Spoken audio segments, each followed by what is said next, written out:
Nous ne sommes pas des moitiés de quelque chose ou de quelqu'un. En tant qu'être, on est entier, avec du yin, du yang, du fond, de la forme. Nous sommes complets, un peu chaser, un peu runner, du féminin, du masculin, hypersensible. Oui, je sors tous les clichés étiquettes et remettre une cohérence et une base à tout ça. Pourquoi? Pardon, parce qu'il y a des choses, au fait, que je vois passer de plus en plus. Tu sais, ces articles dans ces potins et ces trucs du genre. Retrouve ta flamme jumelle, retrouve ton âme sœur. Tu sais, à l'époque, c'était vraiment âme sœur, âme sœur, âme sœur. Aujourd'hui, c'est retrouve ta flamme jumelle, reconnecte-toi à ta flamme jumelle. Et ça passe dans des magazines et des trucs pas possibles, quoi, en fait. Et du coup, ça devient cliché, ça devient concept. C'est pour ça que j'utilise ce nom-là, des fois, parce que c'est ça qui devient dangereux. C'est comme si tu te fixes un nouveau Graal. Moi aussi, je veux retrouver ma flamme jumelle. Et dans certains articles, c'est même écrit que c'est le truc idyllique, le truc parfait, le truc le plus magnifique, le truc le plus beau que tu puisses vivre dans ta vie, le truc au fait qui te fait être qui tu es, bla bla bla bla. Oui, oui, c'est ça, totalement. Mais avant ça, ce qui est jamais mentionné ou ce qui n'est pas mentionné, c'est quoi? Oh, c'est tout ce que tu as à libérer. Mais c'est pas que tu le choisis, c'est que ça te tombe dessus. Moi, c'est ça, en fait, qui des fois me fait soulever mes cheveux. Et du coup, la vie fait qu'on se dissocie, qu'on s'enferme, qu'on s'efface, qu'on s'oublie, qu'on se perd, qu'on change finalement pour s'adapter, pour survivre, pour se formater, se mouler, faire comme les autres, s'identifier. N'est-il pas demandé justement de retrouver sa souveraineté? N'est-il pas demandé justement de sortir du contrôle, de se détacher au fait de toutes ces choses qu'on nous a imposées? Il me semble que c'est ça à l'origine. Bref, pour toutes sortes de raisons, on s'éloigne de qui on est au fond. On perd son alignement, son harmonie. On devient un être en disharmonie. On devient quelqu'un d'autre pour avancer. On laisse des bouts de soi, par-ci, par-là. On se durcit, car on pense avoir été trop gentil, trop bonne poire, trop naïf. Ça marche aussi au masculin, hein. On prend toutes sortes de formes, on se contorsionne, on se superpose sur différents espaces de soi, corps subtil dans le mental et l'émotionnel et le physique. Deux enfants blessés en interaction. Je te parle vraiment là dans le concept. J'aime pas ce mot. Mais dans ce cheminement de flammes jumelles, dans ce nom, dans cette étiquette. Alors ça peut le faire dans d'autres couples, mais c'est pas la même chose.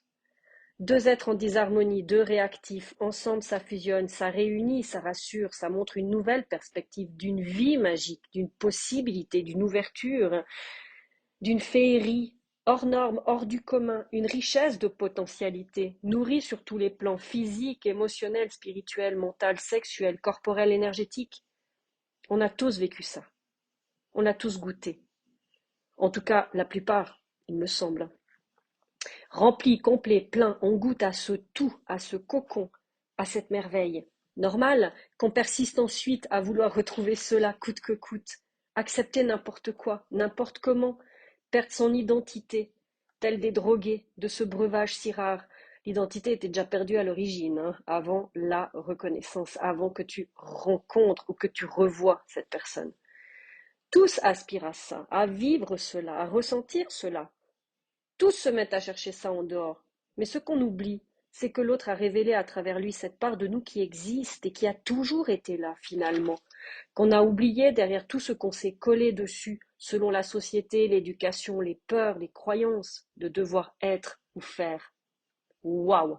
Un contrôle permanent, de tout, pour au final s'éloigner encore et encore de l'essentiel, de sa propre essence venue du ciel, son origine, sa pureté avant tout, ce qu'on nous a raconté ou qu'on s'est raconté, ce qu'on a copié pour s'identifier, pour suivre un but commun, la recherche du bonheur ultime, de l'amour ultime, de la pure joie, de l'harmonie.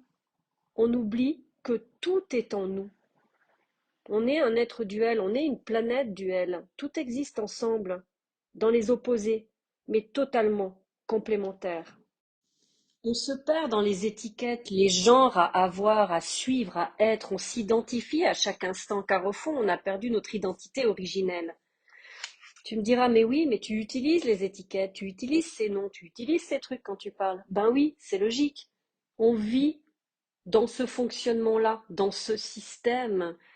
Et pour que les gens puissent se reconnaître, on a besoin de donner des noms. Pour que les gens puissent se reconnaître, pour qu'ils puissent s'identifier, pour que l'on puisse amener certaines choses, transmettre certaines choses à un certain groupe. C'est normal. Simplement, on a besoin intérieurement de se détacher de ça. Sinon, on se perd, on reste coincé là-dedans.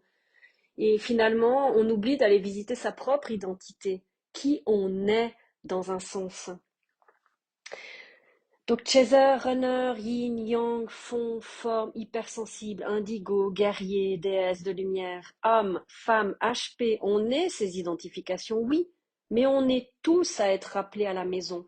Oui, son centre, son intériorité, sa profondeur. On s'est perdu à regarder dehors, à chercher toujours mieux dehors, toujours plus, lié à la compétition avec ce qui nous a été demandé à chaque fois, toujours différent, à courir après la liberté, à courir après l'amour, à courir après l'abondance. D'ailleurs, si vous remarquez, les vidéos qui fonctionnent le plus, c'est ceux où ils ont ces noms-là, c'est ceux où il y a ces étiquettes. Certains noms ou certains titres qui auront une importance capitale, on dira, hein, c'est des vidéos qui ne seront pas forcément regardées ou attirées. Mais c'est souvent dans ces vidéos-là, au fait, qu'on a certaines réponses pour aller dans son intériorité. Mais ça n'intéresse personne d'aller voir son intériorité. D'ailleurs, si vous n'aviez pas votre autre, franchement, je le dis encore, il n'y a personne qui regarderait à l'intérieur, il n'y a personne qui irait se voir, il n'y a personne qui regarderait de retrouver cette meilleure version de soi, avec cette intensité-là. Jamais de la vie, même moi je le ferais pas, je pense pas, je ne sais pas. Tu vois, quand je dis ça d'ailleurs, ça sonne faux. Mais bon, arrêtons de regarder à travers la fenêtre du coup, et regardons soi, à travers les interactions, ce qui nous fait réagir pour agir et décider de la vie rêvée qu'on a envie de voir se matérialiser dehors. Quelle relation, quelle personne à nos côtés, se positionner face à tout ça, donnant cette foi et du coup l'impulse pour réaliser tout cela vraiment. Parce que moi je me disais, voilà, j'ai cette information, j'ai ce rêve depuis petite fille et je me suis rendu compte que j'ai vécu dans mon illusion. C'est pas la forme qui est illusoire, c'est pas cette sensation de savoir quelque part que cet autre est là et qu'il a toujours été là. C'est pas ça l'illusion. L'illusion, c'est dans quoi on s'est enfermé, dans quoi, qu'est-ce qu'on a mis sous cloche en fait. C'est ça l'illusion. Parce que finalement, dans la matière, je vois certaines personnes qui ont ce truc, notamment mon fils. Je l'observe dans son évolution, dans comment il peut être. Et finalement, je me rends compte que tout ce que j'ai rêvé petite, mais ça existe. C'est la société ou l'extérieur qui sont toujours venus me dire d'arrêter de rêver, d'arrêter d'être dans mes pensées, d'arrêter de penser que ça existe parce que c'est qu'une illusion et c'est du leurre. À couper mon rêve, à couper cette intuition, à couper ce que je ressentais déjà depuis petite. Bref, l'idée c'est pas que de idéaliser, pas que de rêver, c'est être. Et surtout être dans tout ce que l'on fait. C'est avec cet alignement en soi, masculin, féminin, yang, yin, on est tout ça, on n'est pas des moitiés, on n'est pas des demi, on n'est pas des demi debout de quelque chose. Au fait, l'impression de penser qu'on est des demi, simplement ce qui est, c'est que l'autre partie, elle est endormie. On n'est pas un demi, on est entier, sauf qu'on a une part qu'on n'arrive pas à voir ou à ressentir.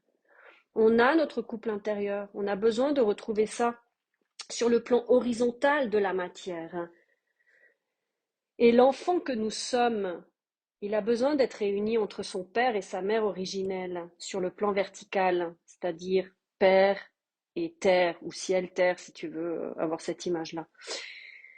Donc qu'au sein de tout cela, on est en sécurité, on est stable, on est vivant, on est complet, on est heureux, on est en harmonie. Mais pour ça, il est temps de se délester, de se détacher de tout ce qu'on se raconte. La fondation, la construction, l'intérieur solide, le pilier, le gâteau si tu veux. La cerise, ça c'est la surprise. Et le plus de la vie. Hein. Parce que nous, on a déjà le plus. Mais l'autre, c'est l'autre plus qui vient en plus. Plus d'attente, plus de dépendance, plus de vide, plus de besoins erronés et égotiques. C'est ça la liberté, la vraie liberté. Alors c'est clair que à un moment donné, en tout cas moi, je ne suis pas entièrement arrivée à ça. Mais ce qui est important, c'est de se visiter. C'est d'être l'observateur de ce qui se passe en soi. C'est d'avoir cette conscience, mais de mettre le senti dans cette conscience. Et c'est ça qui change les choses. On a tout cela, seul. Ensuite, ce qui vient dans notre vie se rajoute, s'amplifie ce qui est déjà là et en aucun cas dessert, dérègle et amène à moins que notre propre compagnie ou notre propre bonheur ou notre propre harmonie. Un bonus, un cadeau, un partage, un échange, j'appellerais ça le paradis. Rêver de rencontrer son âme sœur, sa flamme, son idéal, rechercher à tout prix ça, c'est passer à côté de l'essentiel, qui est de se connaître soi, de se trouver soi avant tout, se goûter, se sentir sous toutes les coutures, dans le fond et dans la forme. Ça fait pas rêver ça, hein? Moi, oui. Aujourd'hui, je rêve de ça. Et aujourd'hui, c'est mon leitmotiv. Mais se plongeant dans ce vide, cet inconnu est le cadeau de la vie des êtres entiers. Connecté à son âme, retrouvant l'innocence, la spontanéité, les yeux remplis d'étoiles émotionnelles, curieux, joyeux, aimant, respectueux de soi et de l'autre. Puis, puisque il n'y a plus d'enfants blessés, la confiance et l'ouverture est là totalement. Il n'y a plus de querelle puérile à se lancer et relancer les balles à chaque fois en pleine face. Il n'y a plus besoin de se défendre. Il n'y a plus de lutte, il n'y a plus à se battre. Se battre pourquoi? Pour gagner sa vie? Tiens, ça c'est un autre sujet, quelque chose que j'avais découvert il n'y a pas longtemps. Gagner sa vie. On doit payer pour vivre. Dans tous les sens du terme, cette histoire de gagner sa vie. Eh ben, tu sais quoi? Et si ensuite c'était gagner de l'argent pour se faire plaisir? Voilà quelque chose de bien plus sympa. Eh ben, moi, je m'y attelle. Et aujourd'hui, j'essaye d'éveiller mon potentiel et de le mettre au grand jour. De ne plus laisser des parts de moi dans l'ombre. Aujourd'hui, c'est ma motivation. Et je vous souhaite exactement la même chose.